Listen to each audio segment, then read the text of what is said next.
আপনার প্রতিষ্ঠানকে সতর্কতামূলকভাবে 20,000 টাকা জরিমানা আরোপ করা হলো। এগুলা ভাই বললো এখান না থেকে আবারও নিয়ে বিক্রি করবেন নাকি?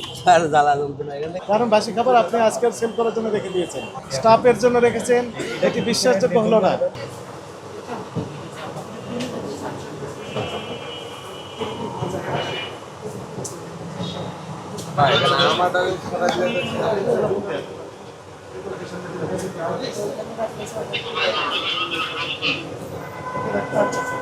এখানে বানিয়েছেন আপনি?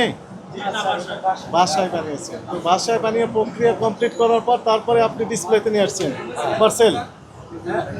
আপনি এখানে নিয়ে আসছেন, মিনিং হচ্ছে যে আপনি বিক্রির জন্যই নিয়ে আসছেন, তাই না? হ্যাঁ, এটা ঠিক আছে, কিন্তু ওটার তো মেয়াদ দিতে হবে। মেয়াদ থাকবে না ভাই? রেগুলার মানে কি? আজকেরটা আজকে, তাহলে গতকালটা আজকে রেখেছেন কেন? আগে ওইটা গতকালটা আজকে রেখেছেন কেন? স্টাফের খাওয়ার জন্য। আপনার নাম কি? গতকাল স্টাফদেরকে খাওয়ান নাই কেন? ব্যাখ্যা দেন। গতকাল খাওয়ানো হয়েছে, আজকে হ্যাঁ, আজকে ওই স্টাফদের খাওয়ানোর জন্য সুন্দর করে রেখে দিয়েছেন। এটা বিশ্বাস আমরা করলাম না। বিকাশ পেমেন্টে 10,000 টাকার বেশি অফার। শপিং চলছে তো। আপনার যদি হ্যাঁ, সেটা তো ওয়েস্টেজ করে রেখে দিয়েছেন, ভুল বসতে রেখেছেন আর স্টাফের খাওয়ার জন্য। আমাদের কাছে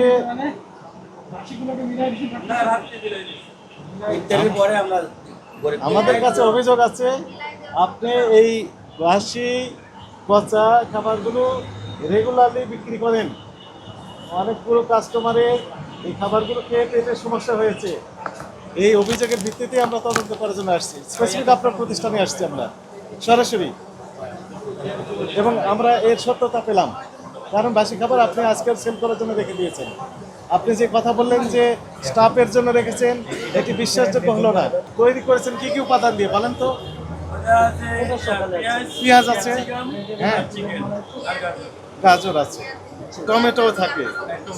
এইগুলো কি পচনশীল না? এ গন্ধ হয়ে যাবে না? এগুলো খেলে পেটের সমস্যা হবে না? ঠিক হবে না। আপনার ব্যাখ্যায় আমরা সন্তুষ্ট না। আপনার প্রতিষ্ঠানকে সতর্কতামূলকভাবে 20,000 টাকা জরিমানা আরোপ করা হলো। এগুলো আর করতে পারবেন না, এই মুচলেখাও দিতে হবে। যদি করেন সর্বোচ্চ দণ্ডের দ্বিগুণ দণ্ড হবে।